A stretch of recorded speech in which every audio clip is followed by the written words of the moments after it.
Muito bem, estamos de volta com o segundo bloco com o ministro José Gomes Temporão, ex-ministro da Saúde do Brasil.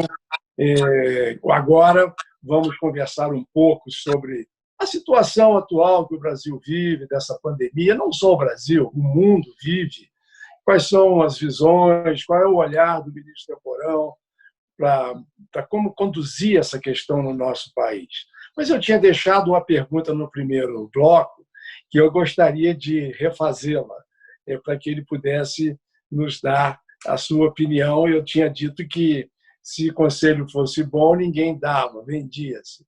Mas eu vou pedir ao ministro Temporão que seja generoso, como sempre o é, e nos diga, nessa situação em que ainda estamos com a vacância do cargo de ministro da Saúde brasileira, que conselho o senhor daria para que o novo ministro não cometesse erros que gerassem, mais uma vez, causas de demissão ou possibilidade de afastamento? Que tipo de atitude ele deve ter ao receber um convite para ser ministro da Saúde, que possa pacificar essa questão? Nós estamos vivendo um drama social que eu jamais vi na minha vida nada semelhante. E é um drama sanitário, junto com o drama econômico, das questões políticas, mas, nesse momento, o drama sanitário ele é comovente, a gente vê o que está acontecendo. E esse entra e sai de ministros acaba que piora a situação brasileira. Então, que conselho você daria, Temporão, para o futuro ministro da Saúde brasileiro, com a sua experiência acumulada, não só como ministro, mas como profissional, como sanitarista, como homem que se preocupa com a pesquisa no Brasil e tem uma trajetória muito exitosa? Você teria alguma sugestão a dar? Tenho, claro. Bom, primeira recomendação, conselho, digamos assim. Ao discutir com o presidente da República a possibilidade da nomeação, seria prudente para o novo ministro solicitar ao presidente algumas coisas, sem as quais ele não vai ter condição de exercer sua função com competência. Acho que uma delas é que não permitir que os cargos do Ministério sejam loteados pelo Centrão e que se devolva aos sanitaristas, aos profissionais de saúde, aos gestores da área de saúde, a condução da política de saúde, porque agora foi militarizada, que é uma coisa que não aconteceu em nenhuma época no Brasil. Por mais competentes que sejam os militares que assumiram funções agora, eles nunca trabalharam no SUS, não sabem do que se trata.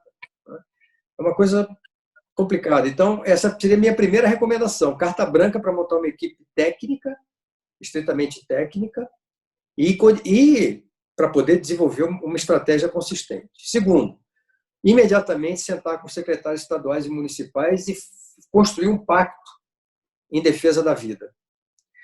Esse pacto teria que ter um conjunto de iniciativas, um conjunto de princípios, um conjunto de estratégias que seriam construídos de maneira consensual, uma construção de consenso. Terceiro, ele criasse um conselho de assessoramento composto não apenas por virologistas, infectologistas, epidemiologistas, mas também por cientistas políticos, sociólogos, antropólogos, engenheiros matemáticos, que foi o que a Alemanha fez.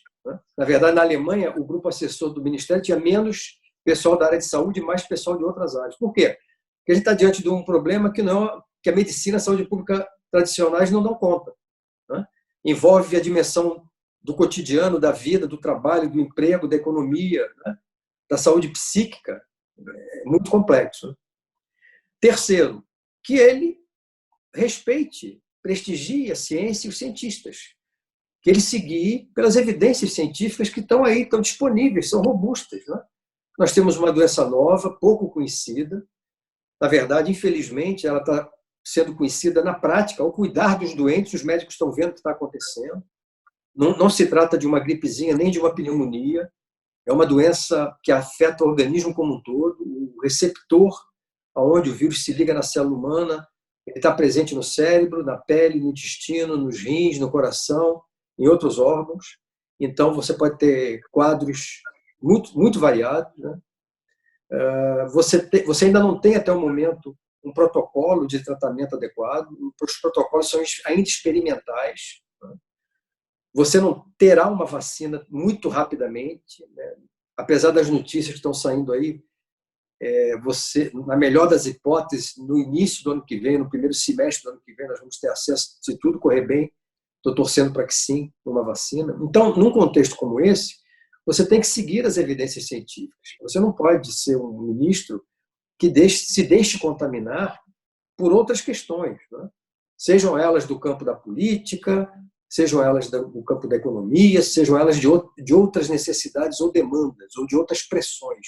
E, por fim, eu recomendaria o seguinte: acho que o ministro ele tem que liderar um esforço nacional, da sociedade como um todo, não é um esforço da saúde.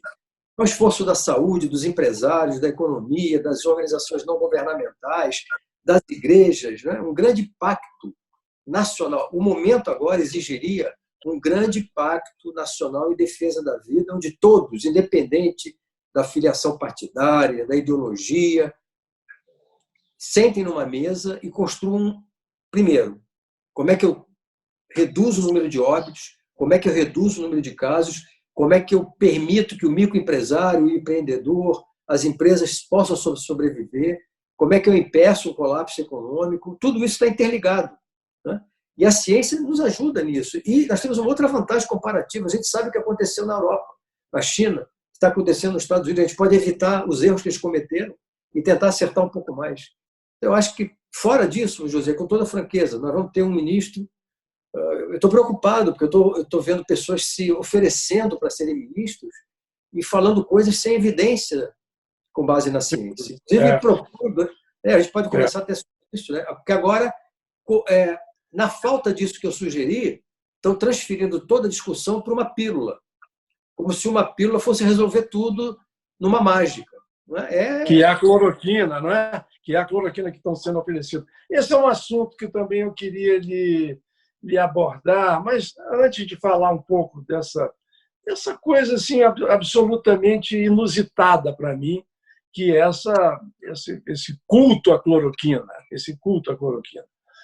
não me parece não tem uma sustentação científica, mas mesmo que, além de não ter uma sustentação científica, não me parece ter uma sustentação sensata, uma coisa de bom senso, uma coisa de razoabilidade. De onde se tirou isso? Como é que chegou-se a isso? Então, antes de fazer essa pergunta, eu tenho refletido muito, Temporão, sobre esse pacto pela saúde nacional que você tem defendido em todos os fóruns que você participa, e eu já presenciei esta defesa. Eu sei que é difícil, muitos acham impossível, mas eu acho que não. Eu acho que estaria na hora dos ex-presidentes da República, José Sarney, Collor de Mello, Fernando Henrique Cardoso, Lula, Dilma, Temer, se reunirem e propor esse pacto pela vida ao presidente Bolsonaro. Porque essas pessoas têm as suas correntes ideológicas, políticas, eles poderiam estar construindo esse senso comum de que é preciso encontrar uma saída rápida para essa crise humanitária que nós estamos vivendo. Essas questões das fake news, esse negócio dos robôs mandando notícias falsas sobre cloroquina. Meu Deus, aonde nós estamos chegando? Não é possível que nós tenhamos que persistir nessa coisa maluca de não ter um equilíbrio de todos nós. E eu acho que talvez a iniciativa devesse partir do lado de cá, do lado dos ex-presidentes da República, se unindo, construindo um pacto e convidando o presidente Bolsonaro a dele participar. Quem sabe essa possa ser uma saída para essa pacificadora, pelo menos, para essa questão sanitária, deixando a questão econômica, deixando a questão política um pouco de lado. Óbvio que nunca vai se deixar de lado nem a economia, nem a política, mas focar no que interessa nesse momento. Você acha que isso é possível, Temporão? Antes de falarmos mais da cloroquina. Claro, José. Eu acho que seria uma coisa interessante. Quer dizer, você sairia, digamos assim, do campo da política miúda, né, e entraria numa outra dimensão, né? Eu acho que uma concertação, como se diz, né, de ex-presidentes, de outras entidades, de outras personalidades respeitáveis, né, tentando mostrar ao presidente, isso é muito importante que a gente diga aqui, né, que o presidente está equivocado na posição dele. Num momento como esse, eu sempre digo, José, que tão importante quanto ter leito, respirador, sistema de saúde adequado, com qualidade, profissionais de saúde motivados e protegidos, trabalhando para atender as pessoas, é ter liderança, coesão, olhar estratégico, um programa e respeitar a ciência e ir avançando. E o presidente tem se dedicado, digamos assim, cotidianamente a exatamente o tempo todo contrapor, tensionar, criar ruptura. Ao invés de juntar, esgarça. Ao invés de liderar, afasta as pessoas, afasta os setores que poderiam estar juntos. Né? Então, pode ser, acho que uma tentativa, por que não? Né? E o grupo de ex-presidentes do mais alto nível, quer dizer, respeitados, cada um com visões ideológicas distintas, com experiências institucionais distintas, com trajetórias distintas, em nome do bem maior, que é a segurança do país e das pessoas, a vida das pessoas.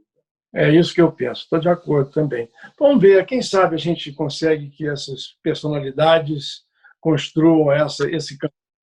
Agora eu queria falar um pouquinho sobre a Covid propriamente dita.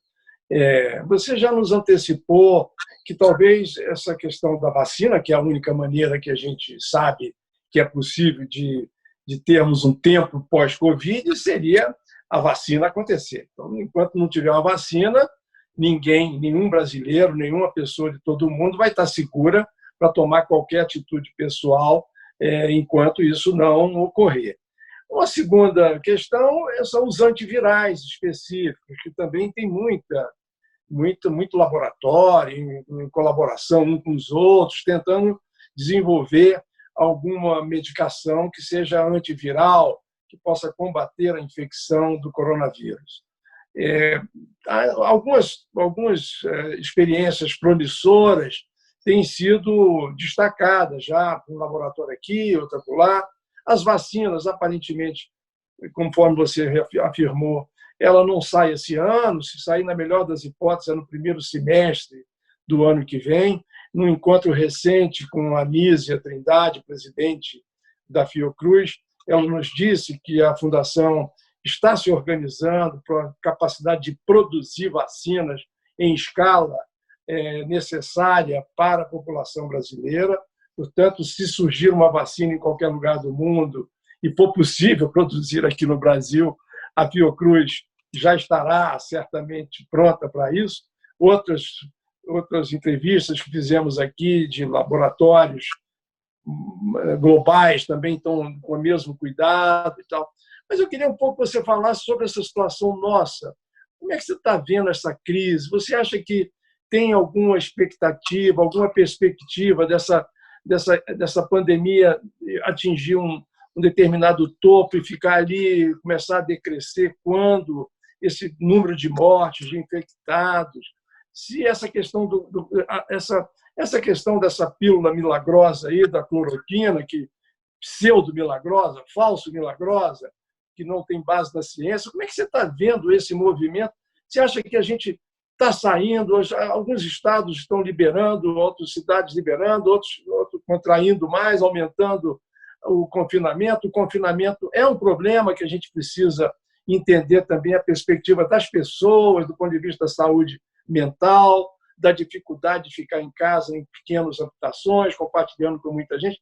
Não é uma coisa simples e fácil, eu sei, todos sabemos.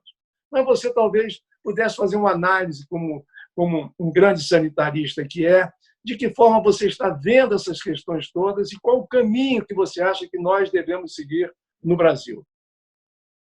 Bom, nós estamos diante de uma doença nova, já havia dito, né? E esse vírus tem 3 características. Né? Ele tem uma grande capacidade de transmissibilidade, ele se transmite com muita facilidade de pessoa para pessoa, porque ele usa exatamente as vias respiratórias, porque ele se reproduz na naso e na orofaringe nos primeiros dias de doença. Ele tem uma capacidade, ele causa uma doença grave, ao contrário de outros parentes da família coronavírus, que é o vírus do resfriado comum, por exemplo. Esse vírus não, ele causa em 15% das pessoas que entram em contato com o vírus, na média, vão precisar de atendimento hospitalar. E desses 15%, 5% vão ficar graves, vão precisar de ser internados. Dados de São Paulo mostram que de cada 5 pessoas que entram no CTI por conta de Covid-19, 1 não volta para casa, vai morrer. E outra coisa, José, importante, que é 40% das pessoas que recebem alta do CTI saem com algum tipo de problema. Ou insuficiência respiratória, ou foram submetidos à hemodiálise e têm função renal comprometida, ou seja, que vão exigir cuidados do sistema de saúde durante um bom tempo. Então, isso vai pressionar ainda mais o sistema de saúde. E a terceira característica desse vírus é que a gente não tem até agora nenhum remédio para tratar. Nem remédio, nem vacina. Então, o que a gente tem são as armas tradicionais da saúde pública. Nada novo. Máscara, que veio para ficar, a higiene das mãos, né? E o distanciamento social. Bom, o Brasil começou o distanciamento social no início de março, e a situação seria muito pior se não tivéssemos tomado essa iniciativa antes. Para exemplificar, a taxa de transmissibilidade do vírus, ou seja, o número de pessoas que um portador contamina, em média, lá atrás, no início, era de cerca de 2,7 a 3. Ou seja, cada pessoa que tinha contato com o vírus transmitia para cerca de 3 outras pessoas. A gente chama de R. A gente conseguiu reduzir esse R, hoje ele está em torno de 1,3. Média Brasil, isso oscila muito. Pode estar abaixo de 0 no sul, nesse momento, e pode estar muito acima de 2 ou de 2,5 na região norte, ou em São Paulo, ou aqui no Rio. A estratégia é baixar esse R para baixo de 1. Por quê? Porque quando você baixa o R para baixo de 1, você está reduzindo drasticamente a velocidade de disseminação do vírus. Portanto, menos pessoas contaminadas, menos casos graves, menos internação, o sistema de saúde está melhor. Mas para você baixar esse R para baixo de 1, você tem que fazer um distanciamento social acima de 60%, 70%. E a gente não está conseguindo. A gente está conseguindo 50%, 40%, aí melhora um pouquinho, baixa um pouquinho. Então, esse é o problema. Exatamente por isso, né, todos os países europeus que conseguiram controlar, conseguiram baixar o R abaixo de 1. Né? E aí começaram a poder planejar a saída. Como é que você planeja a saída? Redução sustentada do número de óbitos e de casos, ociosidade do sistema hospitalar, para, no caso de um repique, você está preparado, né? Testar mais, e o Brasil está começando a fazer um inquérito a nível nacional, através da Universidade de Pelotas, um inquérito sorológico que vai nos dar, pela primeira vez, José, uma visão do que está acontecendo. Muito bom. Prevalência, por onde o vírus está indo, percentual da população que já entrou em contato. Isso vai ser um instrumento de planejamento muito importante, muito poderoso. Então testar mais, redução do número de casos e óbitos, capacidade ociosa de leitos, uso de máscara universal, aí você pode começar a planejar a saída. Então, eu temo, José, que a gente ainda não chegou, né, talvez no final de junho, meados de julho, a gente possa estar já chegando em cima, e aí isso vai depender do R. Pessoal, fica atento no R, entendeu? Se a gente conseguir manter esse baixar o R, mais rapidamente nós vamos chegar lá em cima e vamos poder respirar. Mas o problema é o seguinte, é que o povo da saúde puxa o R para baixo e o presidente da República joga o R para cima. Aí nós estamos nessa gangorra. Está melhorando. E pronto. Abraçou a criancinha na rua, saiu, falou uma besteira, agora diz que a cloroquina vai salvar todo mundo. Então, esse é o quadro. Não tem jeito. A gente não tem... Nós temos que trabalhar com essas armas. Agora, eu voltaria à ideia de um pacto nacional em defesa da vida como uma grande saída nesse momento tão grave que o Brasil vive. Cloroquina, só para a gente concluir. Não existem evidências. Né? Nós estamos terminando agora um documento assinado por vários pesquisadores, fez uma análise de tudo que foi publicado até hoje. Inclusive, uma publicação bem recente, que é o uso que algumas pessoas estão advogando, que é o uso profilático ou nos primeiros sintomas, né? Não existem evidências e é uma droga perigosa que pode, mal administrada, ou muita gente já está comprando, você sabe disso, estocando em casa, alto consumo. Hoje o ex-ministro Mandetta diz, inclusive, o risco de a gente poder começar a ter mortes em casa de pessoas que podem tomar sem orientação médica e terem um problema cardiovascular, porque pode dar arritmia, né? Então, é muita irresponsabilidade propor esse tipo de coisa. A gente ainda não tem estudos totalmente conclusivos, mas todos os estudos que nós temos até o momento é que não existem evidências. Então, se não existem evidências, temos que esperar que a ciência nos dê evidências.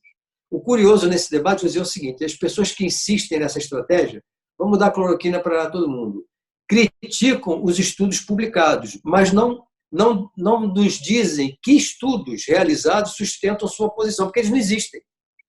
Interessante, criticam o que foi feito em termos de pesquisa, mas não tem nada que sustente a posição deles. Então, é uma situação realmente muito frágil. Eu temo, infelizmente, que os candidatos a ministros que estão aí, parece que tem 2 ou 3, estariam, inclusive está na imprensa hoje que o ministro interino assinaria um novo protocolo, liberando geral.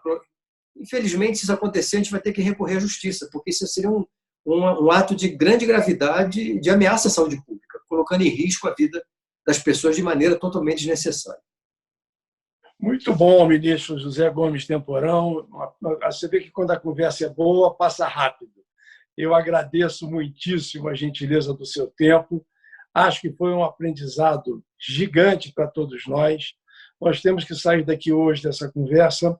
Eu acho que eu poderia sintetizar dizendo: sigamos a ciência. Ela é relevantíssima para a tomada de decisão na área da saúde.